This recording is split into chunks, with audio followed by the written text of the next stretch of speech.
I'm Mary. While I was working in my upstairs room, I suddenly heard a noise from the living room downstairs. Could it be a burglar?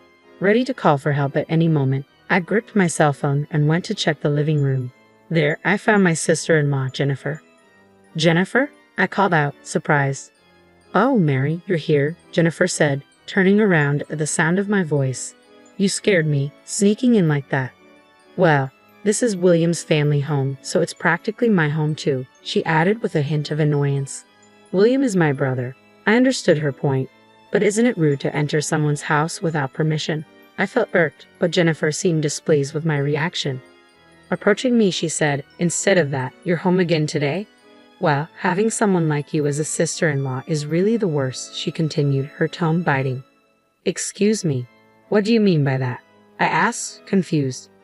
Are you still clueless? I'm saying it's embarrassing to be single and unemployed, Jennifer mocked. I couldn't deny being single, but the unemployment part was a misunderstanding. I do work, even if it's from home. I am working, I retorted quickly. Yeah, a home security guard, right? She sneered. That's not it, Whatever, it's embarrassing and a nuisance, so just leave. I had no choice but to stay silent. Jennifer had always been this way since our first meeting. Years ago, William brought her home, introducing her as the woman he wanted to marry. I didn't intend to meet Jennifer then, not because I opposed the marriage, but because I was a recluse. My reclusiveness began in high school due to my inability to gauge social distances. Making friends was difficult, leading me to withdraw from school and eventually becoming a recluse. But neither my parents nor William blamed me. It's okay if you don't want to go to school, my dad, Robert, would say. Maybe you'll find what you want to do if you take your time. William encouraged me. My mom, Ashley, silently supported me. Thanks to them, I could deeply consider my future. I couldn't go outside, but maybe there was something I could do from my room. With that thought, I decided to see what I could do with a computer. In this era, as long as you have an internet connection, anything is possible. There are ways to work other than going to an office. I'll start with what I can do alone. After that, I began to explore various possibilities. With little knowledge or skill, there wasn't much I could do. I felt like I couldn't do anything. During such a low moment, William came to me with an idea. Mary, you play games, right? Games? A little, I guess. How about trying to be a game tester? William brought me a job opportunity as a game tester. The task was to check whether pre-release games worked properly. It didn't require any special skills, just motivation and perseverance. I'd like to try that, I answered immediately. And so, I began working as a tester.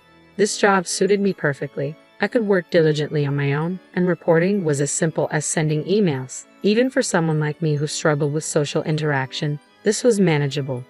As I worked, I realized something. If I knew more about programming, maybe I could even suggest fixes. That's how I started to get interested in programming. But programming requires a lot of learning. Usually, people study at vocational schools. However, it's not necessary to attend such schools. There are online courses, and you can also study independently. It's about having the will, isn't it? I used the internet to its fullest to start learning programming. I explored various sites, accumulating the necessary knowledge. Whenever I didn't understand something, I'd ask someone online and strangers would kindly respond. Knowing that someone was listening and helping made me happy. Gradually, I found friends who were also studying programming. We interacted online, and I started sharing personal things with them. Initially, our interaction was just through text, but it eventually led to voice calls and finally meeting in person. I was nervous, of course. Memories of my bitter high school days resurfaced. But I was no longer the high school student. I dressed up a bit and went to the meeting place where several men and women my age were present. I timidly approached them, but we hit it off quickly. It was no different from our online interactions. The only difference was whether they were behind a screen or in front of me. Feeling reassured, I got lost in conversation. Then someone suggested, let's start a business. I was anxious, but I thought I could work if it was with these people. I agreed immediately. That's how I started a company with friends I met online. Some had experience in sales, others had worked in regular companies. With such a diverse group, we faced no major issues in starting our business. Mary, just do what you can, they told me, and I felt a weight lift off my shoulders. I committed to giving my best in what I could do. Then a month later, I received my first paycheck. It was totally different from the earnings I had ever made before. Working as a tester, I received my first salary as a full-time employee. For someone who had given up in high school, this was a huge deal. Now, I felt like everyone else. Until then, I had lived in a world isolated from society, but this made me feel like part of the community. With my first salary, I thanked my parents and William, showing my gratitude for not giving up on me when I became a recluse. My parents were happy, and so was William. Their smiles motivated me to work even harder. The company grew rapidly, and my salary increased significantly. However, I didn't have much to spend it on. Most of my work was done from home, so I didn't need things like suits for commuting. The only place I'd occasionally go was the nearby grocery store. Since my work was almost like a hobby, I had virtually no use for money. Mom, what should I do? Should I just save it? Well, saving is good, but sometimes it's okay to spend boldly, she replied. After much thought, I decided to buy something significant, a house. My workplace was my room, so it needed to be a place where I could relax and concentrate on work. In an apartment, you have to be mindful of neighbors, so a detached house seemed like a better option. I'll buy a house with land. It was quite a bold idea, even for me, but at that time, I didn't think too deeply about it. So, I bought a detached house with land. Robert and William were surprised, but they're not the kind of people to oppose what I do. They accepted it graciously. Only Mom seemed worried. I shouldn't have said anything. Mom regretted her words. It's okay. I wanted to buy it really. If that's the case, then it's fine, she conceded. Her regret might not have completely vanished, but that changed instantly when we moved in. This kitchen is so user-friendly. Mom, Ashley, was overjoyed with the state-of-the-art kitchen. In that moment, I felt glad I had bought the house. Dad, Robert, also expressed his satisfaction. It's close to the company, and having a parking space is convenient. William spoke to me earnestly. I'm proud to see you all grown up, Mary. It's because you introduced me to the tester job, I replied. But without your efforts, this wouldn't have happened. You're amazing, Mary. Thank you. I owed so much to William. That's why when I heard about William's fee and Kate coming, I decided not to meet her. I thought it would be better to pretend I didn't exist so William wouldn't be judged because of me. But William thought differently. Mary is my proud sister. I want you to greet the woman who's going to be your sister-in-law, he insisted.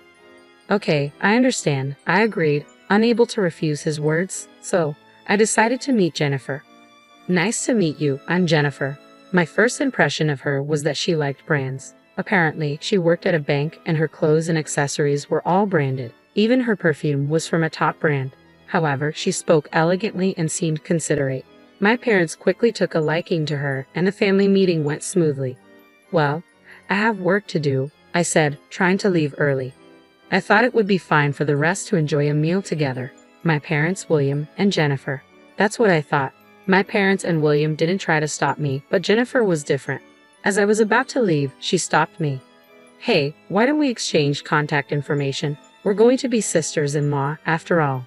But, come on, let's get going, Jennifer said cheerfully. For some reason, her smile sent chills down my spine. I had a bad feeling about her, but I couldn't refuse in that atmosphere. Okay, I'll go get my cell phone, I said, just wanting to get it over with quickly. I could always brush her off if she contacted me. Thinking this, I went to get my cell phone. Jennifer then smirked unpleasantly. Since we're here, let's go together. Show me your room, will you? Okay. I took Jennifer to my room. Looking around, Jennifer said, So this is your room. You're a recluse here, aren't you?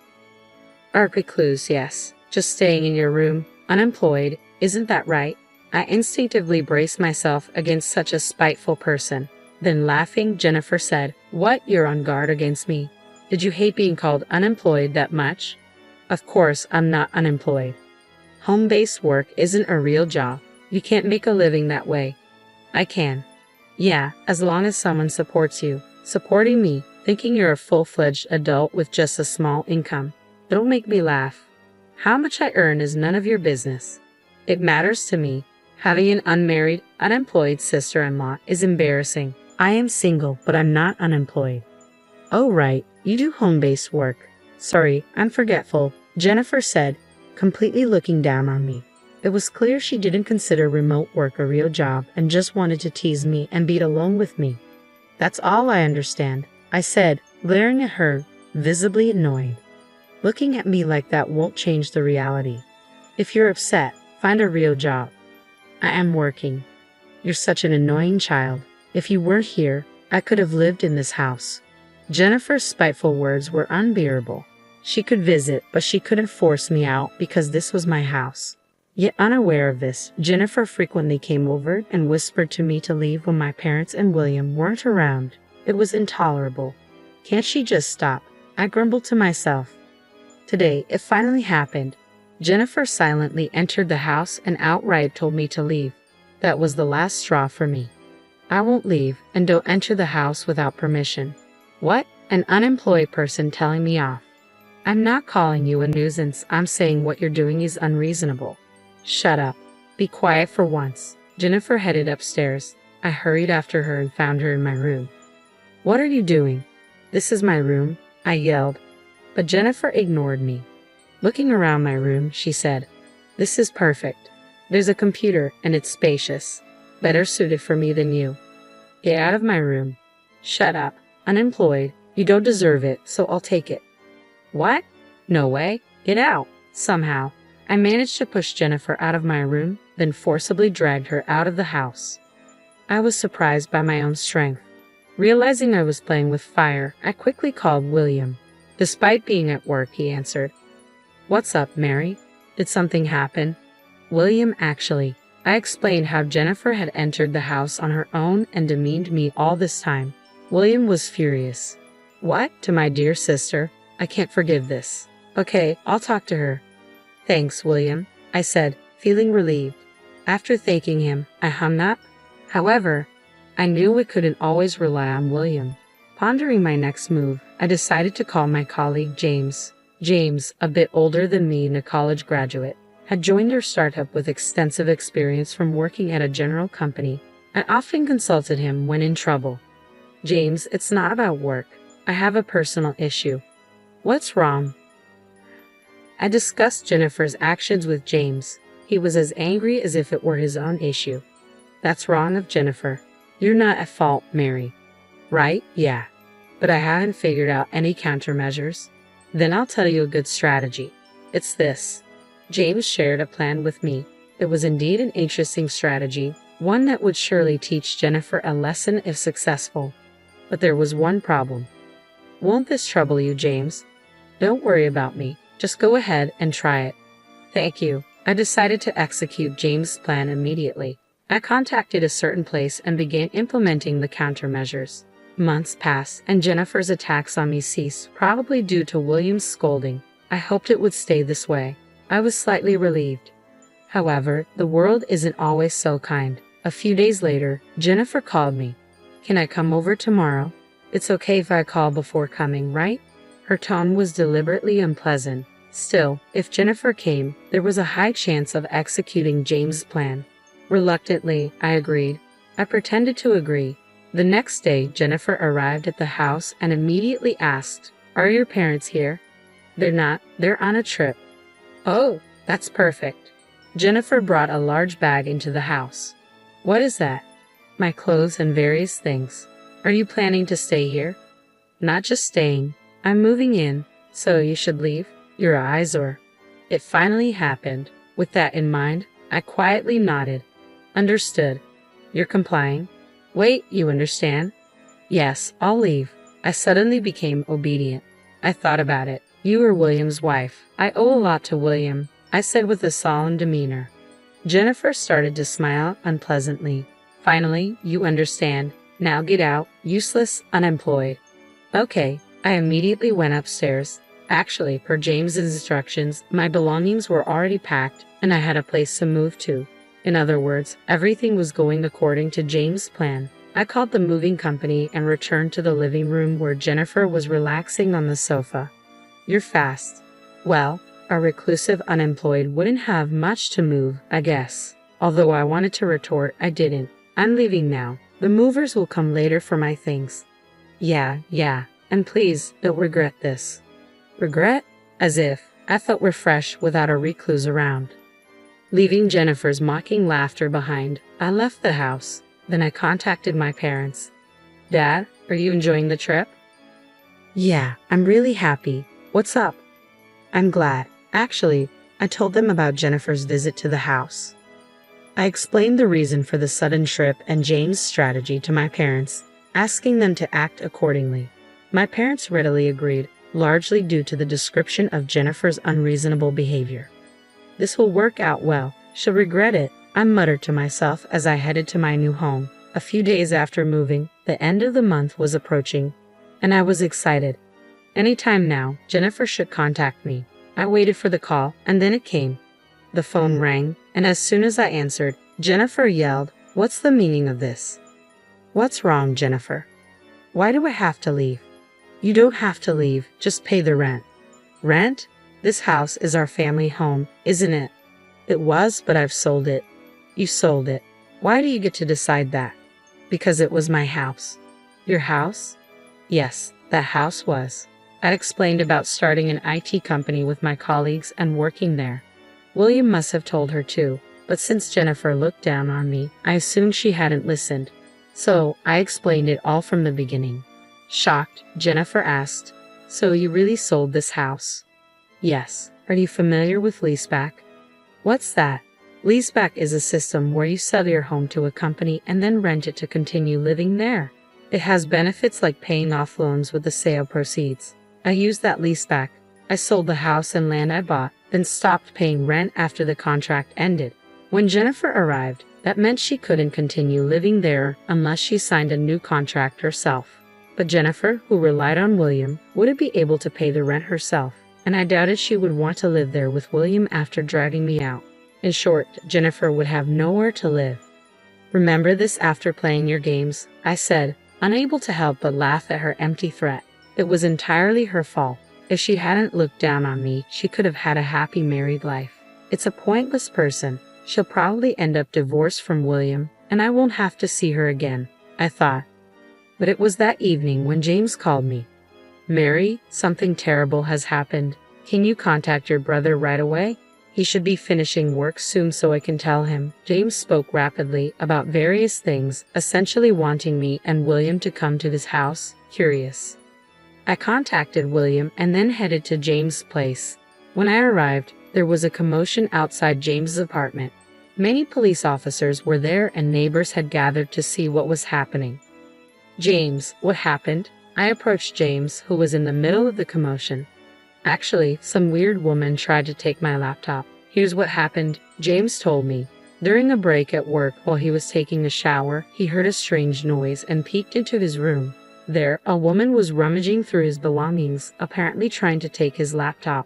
Of course, James immediately confronted her. As soon as he shouted, the woman got startled and ran away, but she tried to escape through a window, fell, and lost consciousness. That woman was Jennifer, and she was arrested by the police for breaking and entering. However, Jennifer insisted, "This is my sister's room," and wouldn't back down, causing the commotion. "This isn't your room, right?" the police asked. Of course, it wasn't my room, but I wondered why Jennifer thought it was. When I asked her, Jennifer said to me, "It's your room? I sent your belongings here." My belongings? I heard it from the movers. When Jennifer was at the house, I had called the movers and left her there. But as per James' instructions, my belongings were first sent to his room and then forwarded to my new home. Unaware of this, Jennifer assumed the delivery address was where I moved to. But that doesn't justify breaking and entering, does it? "It's your fault." Jennifer's excuse was this. When I left the house, I had all furniture and appliances taken by the movers. However, Jennifer apparently thought something would be left behind. Her plan was to sell the leftovers and use the money for living expenses, but that plan failed. She thought she could still manage if the house was there, but then she learned she couldn't live there anymore. In retaliation, she planned to sell my laptop for cash. She intended to enter my house but ended up in James's room instead. That was the real story. "It's your fault, remember this?" Jennifer continued to shout such things. In the end, Jennifer and William got divorced. William demanded compensation from Jennifer. However, there was no way Jennifer could pay it because she had debts. She wanted to take over her house, sell its contents for money to pay off her debts. Anyway, Jennifer is in prison now, unable to do anything. And her parents ended up paying the compensation on her behalf. Because of Jennifer's incident, I've come to rely on James more than ever. I might not have been able to do anything without him. That's when I realized something. I'm in love with James. Now that I've realized this, I've started to make strong advances towards James.